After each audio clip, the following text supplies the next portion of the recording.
The reveal of Brilliant Diamond and Shining Pearl and Pokémon Legends Arceus 2 weeks ago got a lot of people wondering, are these main series games or are they spin-offs? This is a question we never had to ask ourselves until the release of Let's Go Pikachu and Eevee.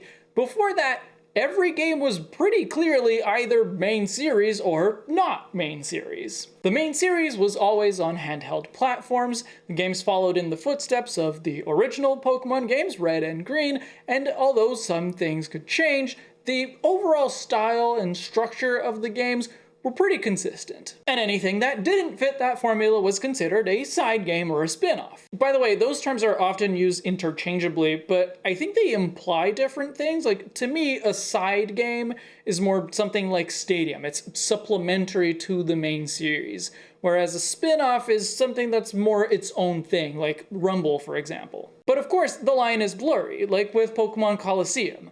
It's got a very different structure and mood from the main series. It could very easily stand on its own.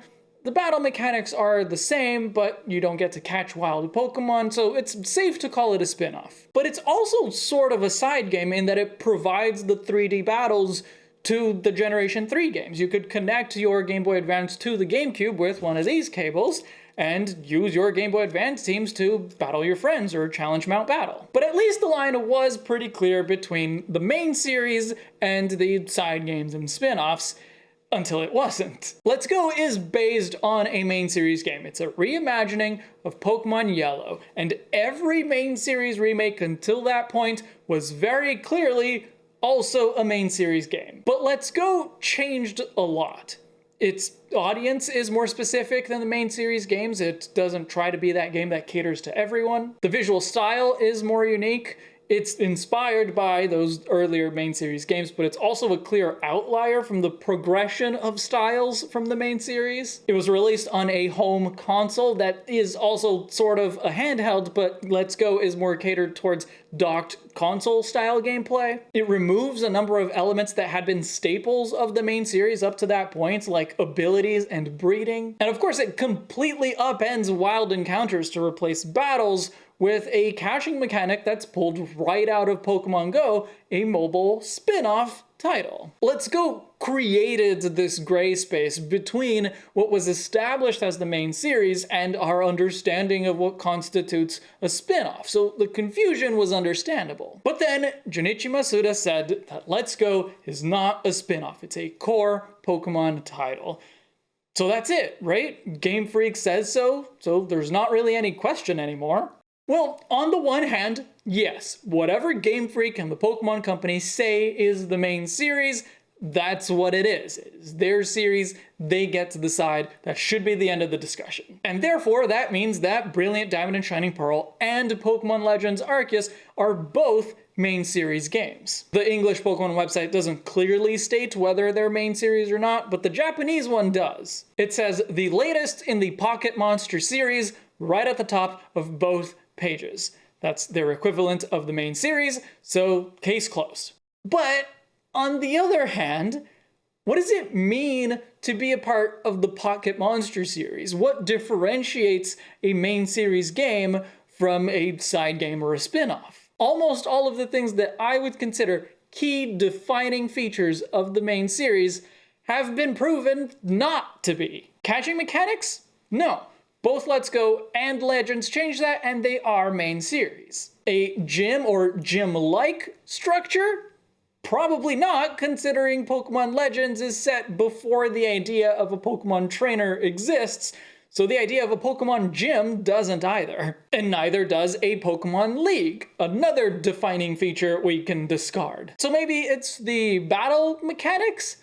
Also, no. Pokemon Colosseum and Gale of Darkness, aside from being almost entirely in doubles, have the exact same battle mechanics as the other Generation 3 main series games, but they are not main series. Colosseum and XD also roll out direct trading with other games of the same generation as the defining feature because they could trade normally with the Game Boy Advance games, but are not main series. While Let's Go can't trade with other Generation 7 or even Generation 8 games, and they are main series, and I suspect Legends will be the same. I don't expect trade with other games to be possible at all. So maybe it's something outside of the games themselves, like maybe the development company, except no.